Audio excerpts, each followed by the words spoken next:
Hello, this is Annabelle Drumm. Thank you for joining me on the Channel, where we look at channeling and intuition, and you can see how people use it in many different industries around the world.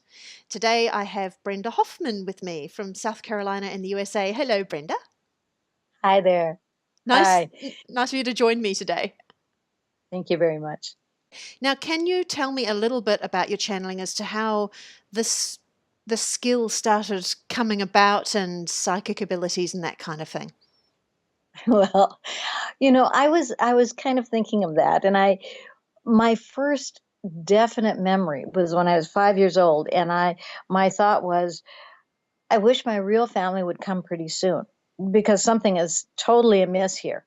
And I've read that other channelers and light workers have had similar memories. So I'm not quite sure what that's about, but that was my first one. Um, So, as a and then child, you're talking about your real family. So, you didn't see that as your mother and your father and your sisters and brothers, that sort of thing.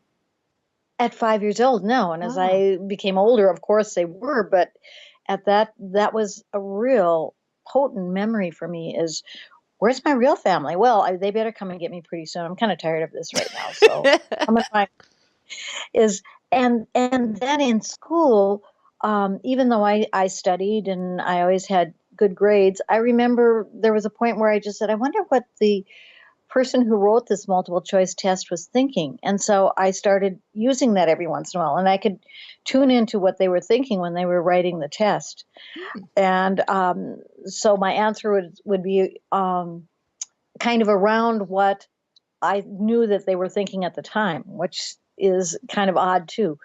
It also Um, guarantees you'll get the answer right, though, right? well, yes.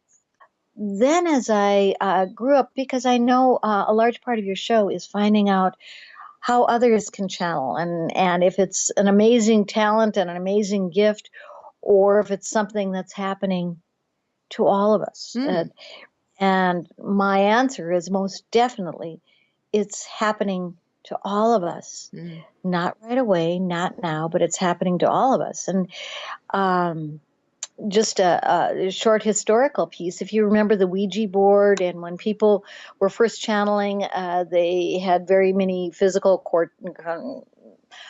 contortions and had to go deep within.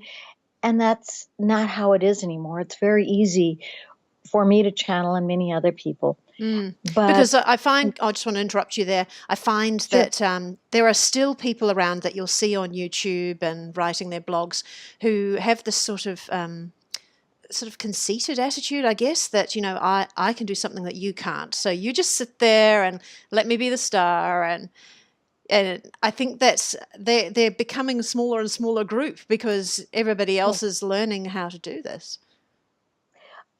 it's going to be our natural way of communication. Computers were highly unusual 40 years ago. Now, who doesn't have a computer? And that's how I see channeling going. There'll be a point where channelers such as myself will be outdated. And that's great because everybody will be doing it. Um, and one of the questions you asked me a little earlier is how I first started channeling. Yes. And um, I guess it started in a number of different ways. One of my favorites is a friend of mine could channel in the way I wanted to, verbalizing it as you're finding the information and verbalizing it. And I wanted to do that. And I wanted to do it so badly. I kept walking around the lake in Minneapolis, where I was living at the time, saying, I want to do that. And one day it happened. What And happened when so it happened? What was that like? I just started hearing things in my head. And the Brenda part of me is still there, but I can also hear things. And oh, I don't know how long. I guess I never really wrote it down. But at some point, I just heard in my head that I was going to write a book. And I love reading. So that was pretty exciting to me, except for I was sure I needed to know hieroglyphics. I thought that I should probably go to the library and somehow find out how to read hieroglyphics because surely it's going to be some Atlantean thing and I needed to know how to read it. Um, and then one day I just heard again in my head, we're going to practice, and that happened for like 10 days where I just wrote down what I heard in my head. And what was that? And it was a gobbledygook. It was just kind of phrases here, phrases there, just snaps, bits and pieces that didn't make a lot of sense. And then it was, and we're starting tomorrow.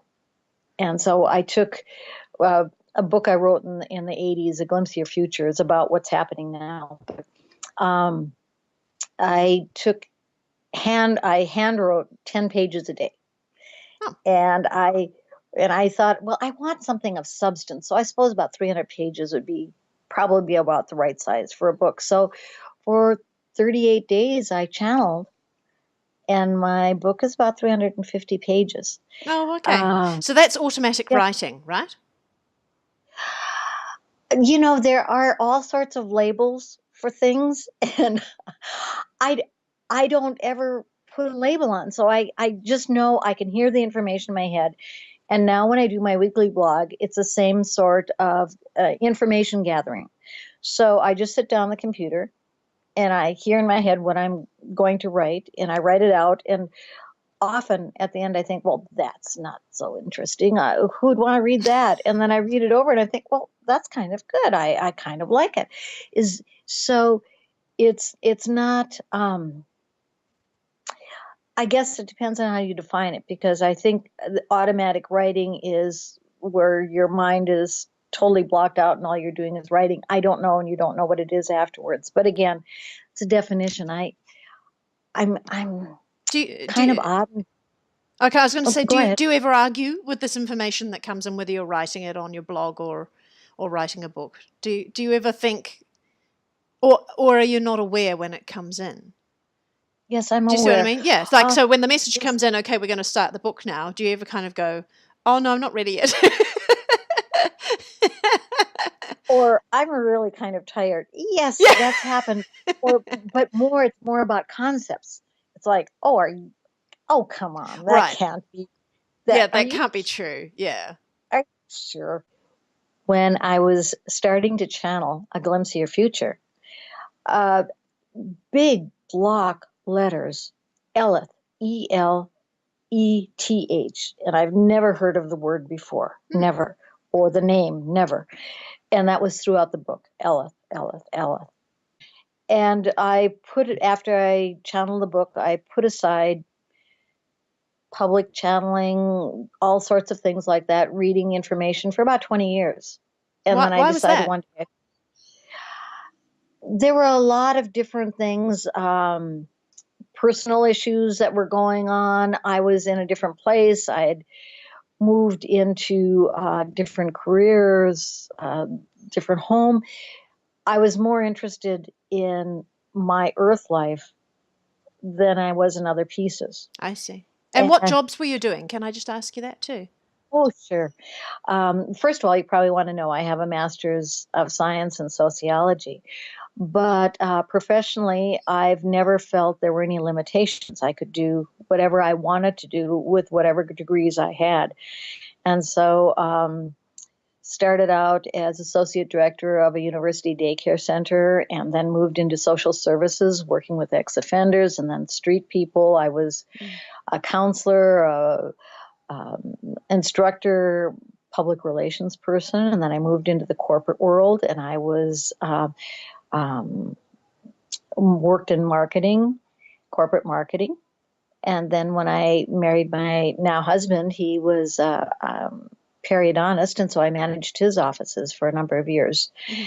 And again, I've just never felt that there were any needs for limitations. You just set up your resume and information, and you move forward from there. There was a piece about that I probably should go back to, is the 20-year delay. I was doing my earth piece very diligently, Mm-hmm. and just was not that interested in reading or anything of that nature. And then it came back after I retired. It came back. After you retired And from professional work. Mm-hmm. Oh, okay. Mm-hmm. So, And because I was just going to ask you, did you use your channeling through your professional work at all, like for counseling or anything along those lines? when I was a counselor in the social service agency, that's interesting that you should ask.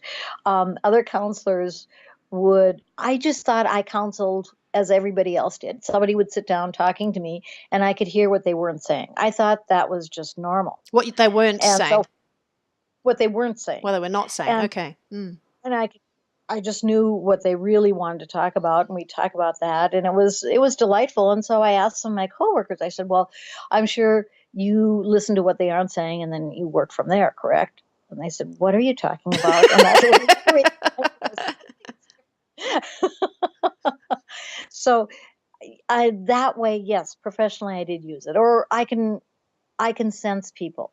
And I do have to say, working in the corporate world was much more difficult than social services because there's more of More masks. facade.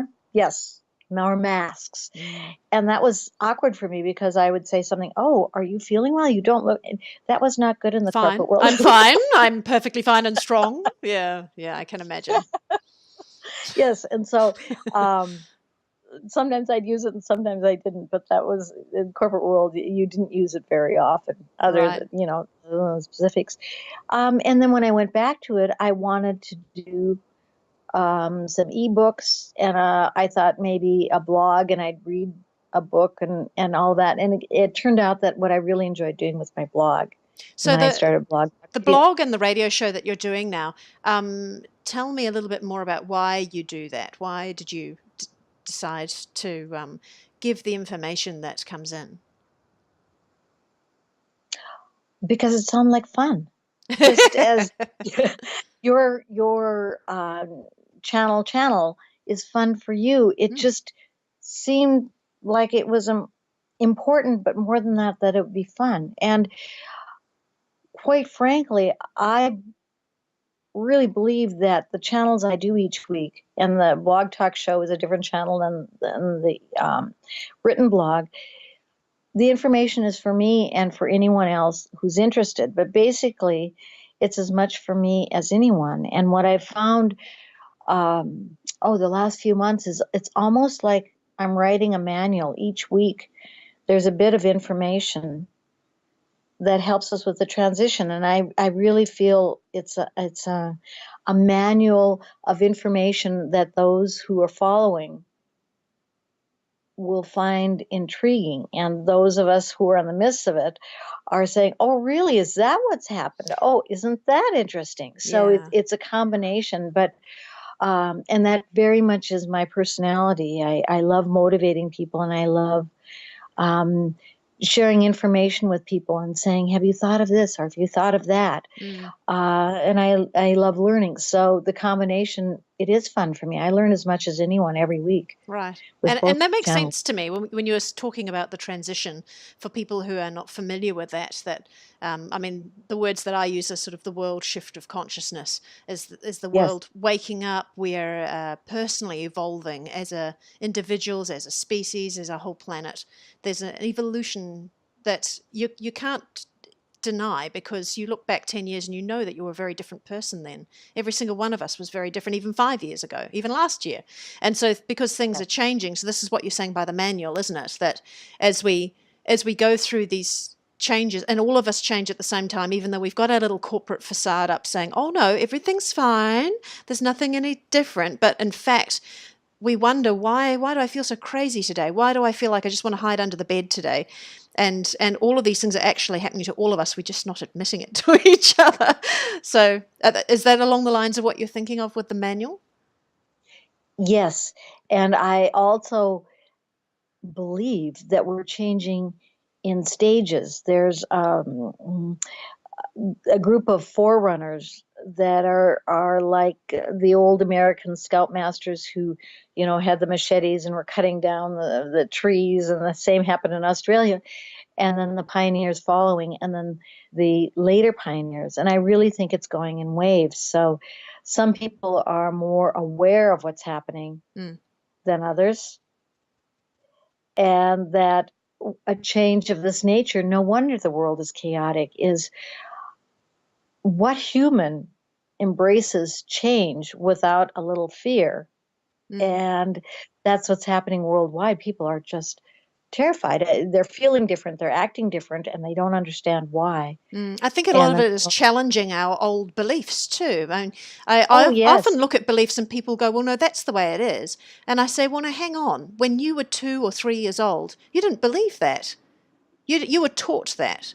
And that doesn't mean that it's the only way to live or the only way to do things. And so because a lot of those challenges, all those beliefs, whether it's been taught to us through teachers or religion or governments or whatever, that a lot of those beliefs, people are going, it doesn't make sense anymore.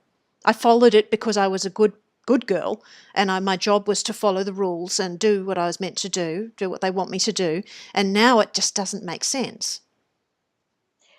Well, you can label it a lot of things. Some people call it the age of Aquarius, and if you know anything about astrology, that's about freedom. Okay. If you, yeah, yes, if you are just, as you said, looking at yourself, even there's more need for freedom to function as you want, to think as you want without society saying you should do this, you should wear these clothes, you should drive this car, you should work in this job. And that is a major piece of the transition, that we are not only looking for freedom, we're creating freedoms. And that's the first wave. And I like to equate it to, I'm not sure about Australia, but I know in the United States in the early 60s, yogurt was a very odd food. Is only odd people ate yogurt. And now kids take it in their school lunches, and that's what's happening now. But it's not a food item. It's our society. Is people are demanding more freedoms, Yes. and And the ones that are it, holding on to those beliefs, that's curious to me as well. They must have an incredible fight going on in them. If we're all moving together, there will be a lot of people that are fighting to keep those old beliefs intact yes, because it's tradition, right? Remember was it Fiddler on the Roof? Tradition, tradition. and then all of the traditions go out the window by the end of the show. That there must be a lot of people that are arguing with themselves over this. This is what we should be doing, but even I don't agree with it anymore. So they start beating themselves up. And there will be some people that will never shift. That for whatever reason, that's their freedom. Is for whatever reason, Free either will, they isn't it? need, yes, to finish something in this lifetime, or they're markers, beacons for us who are interested in the shift. So there are going to be some people that never change, but the majority are or will. And that's what I see happening more and more.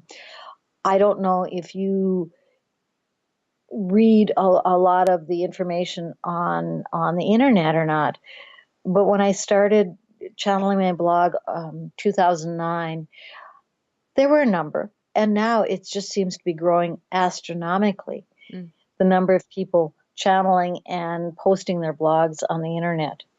Does that mean there are more people doing it or more people daring to do it? I don't know which, Good but question. yes, we don't know what the variables are in that, but overall, it's amazing how many are channeling, and it's almost within a small community becoming mainstream instead Yes. of Thank one God. or two. I mean, Well, you would have that's what you I'm. would have been burned as a witch before, and then right for a while there, for a few centuries, you were burned as a witch, or they'd do dreadful things to you if you did something that they didn't understand. But then you look back in the Old Testament of the Bible, which would have been 5,000 years ago, perhaps anywhere between 2 and 5,000 years, and that's people relied on channelers to get the guidance as to how to live. They didn't have any human leaders. They only had prophets.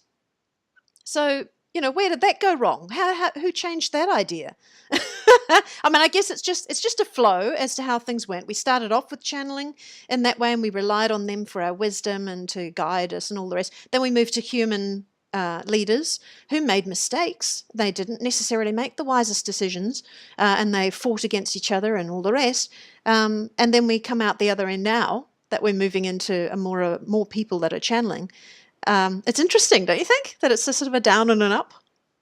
If you think in terms of that, we divided ourselves into, if you will, masculine and feminine energies.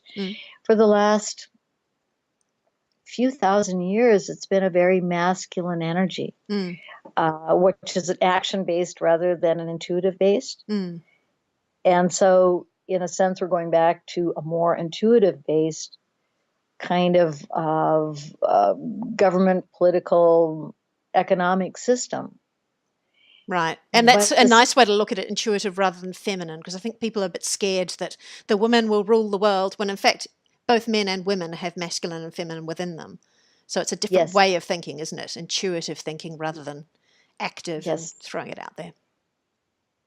And just logic alone will tell you you can't divide the men are bad or the women are bad or vice versa. Is a kind of, our society needs to continue with both the male and the female. We don't continue otherwise. We do need both. We just need a bit more balance. That's all. When I was in graduate school, I remember taking a course, and there was one society somewhere in Southeast United States, and they believed in complete separations of the males and females. And when I was taking the course, there was only about 3 little old ladies left. And I thought that made me laugh hysterically, because I thought, at some point, wouldn't you say, this is not going well? Where are the children? What's going on? There's something wrong here. Go back to, what is it, grade 7 biology. How does this work? Somehow, I don't know how, but I don't think it's working. So, and so I always, as you alluded to, always get upset when they say, well, the feminine is good and the masculine is bad, or the masculine is good and the feminine. It's a combination of the two. And that's yin and yang, isn't it? Yes, and that's what this transition is adding more feminine in. Right. So, or intuitive, whatever phrase you used to like to use. Brenda, would you be able to do some channeling for us? Sure. Would you be cool with that? And I wonder, would you allow me to ask who Elith is?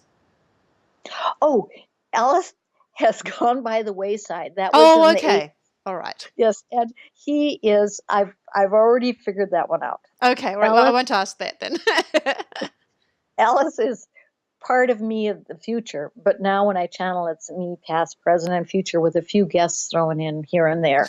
Sometimes people come to visit and say hi, But yes, he is part of my future. Okay. And it's a he. I knew it was a he. I don't know. Typeface, I don't know. The typeface. It must have been the typeface. So in doing this channeling, just let me get clear on what's going to be the best way to do it, because everybody has slightly different ways of doing their channeling. Should I ask questions, or are we better to just let the words flow for sort of 5 or 10 minutes and then you finish when you're done? What's going to be the best way to do it? Let me see if I get general information, and most often then I say, do you have any questions? Okay. So let's see what we get. Okay. Dear ones, many of you are frightened right now. You are concerned that, first of all, you are not moving in the right direction. For indeed, if you are watching this show, you are already interested in the field of channeling or gathering information outside the normal realms of your human entity that you call your physical body. And so you were thinking, well, she made it sound easy, and Annabelle makes it sound easy, and so I must be doing something wrong. And that is a pervasive thought right now, that somehow, somewhere, you are doing something wrong, that you are not good enough, you are not worthy of, you are a slow learner. All of those pieces that tell you that somehow you are wrong. And what we wish to tell you, what we wish you to know with every fiber of your being, is all are moving at the pace that is correct for them, including you. Now, perhaps you wish to channel. You will. Perhaps you wish it to be tomorrow, and if you think you are a failure if it is not tomorrow, please readdress that thought, that feeling. For indeed, channeling is just one aspect of your new toolkit of skills.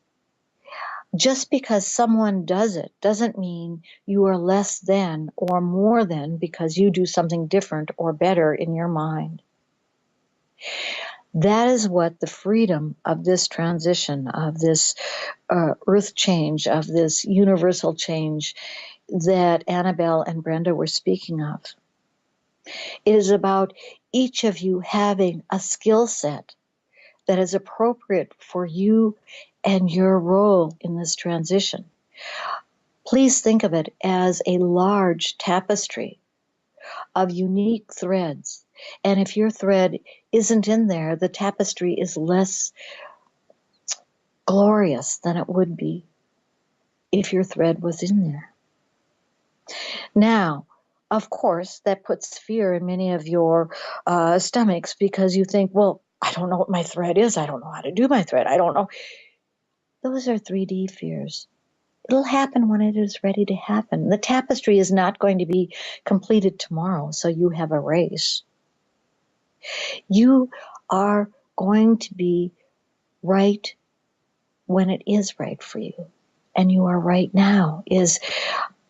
That sounds like a namby-pamby system for many. Well, give me direction. Give me, how am I supposed to do this? Go within yourself. All of you have the skills to listen to your voice inside you. You will be where you are meant to be according to your inner voice, not according to what we tell you, not according to what Annabelle says or Brenda says or anyone says. None of us have a better knowledge base of you than you. You are your own guru. You are your own master. And that is a shift that is going on now. For in the past, there was always someone who told you what to do and when to do it. And when you first entered Earth in that particular lifetime, as a child, you were very independent, you were very strong, you knew what you needed to do and what you wanted to do. And slowly but surely, your society, in a sense, dummied you down to follow the rules created by someone who no one knows, because the rules change for each historical period. So what we are telling you, what we are begging you, is to listen to yourself and follow that guidance. And you will know what that guidance is by the joy it makes you feel or creates within you. Yes, are there questions? Yes. You mentioned near the beginning that as part of our evolution that we have other tools aside from channeling. Could you mention a few of those? Oh, sure. Some of you will frequency jump. Some of you will dimension hop. Some will time travel. Some will be the neighbor down the street who grows beautiful flowers. And by doing so, will create a sense of joy in someone else. There aren't, it is, in your society, everyone wants to be a movie star. Everyone wants to be a famous author or a famous. In this time period, there aren't titles that are stronger or better than others. So if your inner voice says, why don't you lie in the hammock and read a book? Maybe you will give joy to someone who is so harried they don't have time and will watch you and say, why can't I do the same? There aren't any rules other than those you create yourself. And as far as what your skill set is, there aren't any limits. Manifestation, creation, dimension hopping, frequency jumping, they are all part of it for each of you. But the glamorous part is the time travel, the dimension hopping, the frequency. That's what everybody wants to do. It's like, I want to be a movie star. Do you see what we are saying? Yes, I do. And yet each role, each person is as important as the next. As I said, someone who grows a beautiful garden is definitely as important as someone who dimension hops. It is just your choice what your role is. And most of you created your roles before you entered Earth in this particular time period, because this is such a major transition. So you each have your role to play, and that role might change with time. It might not, but be open to your messages within, and you'll know what's right for you. Because, again, the glamorous dimension hopping, not everybody wants to do that. Someone would rather be planting their flowers in their garden, or talking to the horses, or there are no limits to what skill sets you have right now. Only those you place on yourself. Yes, questions? Okay, so the understanding these skills and the things that bring us joy and bring other people joy, as that becomes more our priority, I understand how that would work once we get to that stage, even how important it is now. And yet, in our 3D world, money is still the main driver for what people spend their time doing. It's very rarely what they really want to, what really gives them joy. Is this going to be a really slow transition away from money, or will money still be there and we just all get paid for what we do? How does that work? Part of it is perception. Is we channeled something to that information, to that piece this week. It is how you perceive your day to day. Look for the joy. You can look at a piece and find it drudgery, or you can look at a piece and say, this is kind of fun. What's fun in it? What can you learn from it? What are you doing there? So if you are immediately going to, I don't know, win $10 million, perhaps not. Perhaps part of it is finding for yourself why you selected a job that you're not comfortable with, that you don't like. Is that a piece that you need to address before you can move on? Only you know. Do you see what we are saying is you need to discover who you are, what's important to you, what it means for you. And the money bugaboo, and it is a bugaboo for almost everyone, is because your society places so much emphasis on money. And as that evolves, art was as important as anything. And so right now your society is saying art, music, those kinds of things aren't very valuable. What is valuable is creating a new computer piece. Mm-hmm. What if you worked in computers but had an artistic bent and created a new type of software for a computer? What if you worked in a factory and you realized one of the few joys in that particular job was getting to know the person who's standing next to you or sitting next to you? Do you see what we are saying is yes, you are of 3D, but you also are of so many other segments. Mm-hmm. And those segments, this is difficult to explain in a limited time, those segments each have a role within you. And what is happening now is for each of your cells, each of your segments, each of your pieces, to find joy. And as we stated this week, finding that joy is how you will move forward. Mm-hmm. So perception is so extremely important. We will have Brenda stop for a second and tell you a story that will maybe help you understand. Thank you. Yes. Oh, the story is, and this happened a few years ago. I had an assistant, and she was so skilled, but she was afraid I was going to fire her every day. She was afraid that if she made one mistake, I was going to yell at her. Uh, she didn't like life very much, even though she was very bright and very skilled.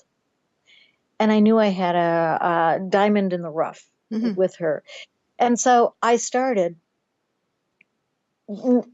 making jokes of so many things. And she'd make a mistake, and I'd say, well, how bad can it be? We can rectify, we can change it. It's not that big a deal. Don't worry about it.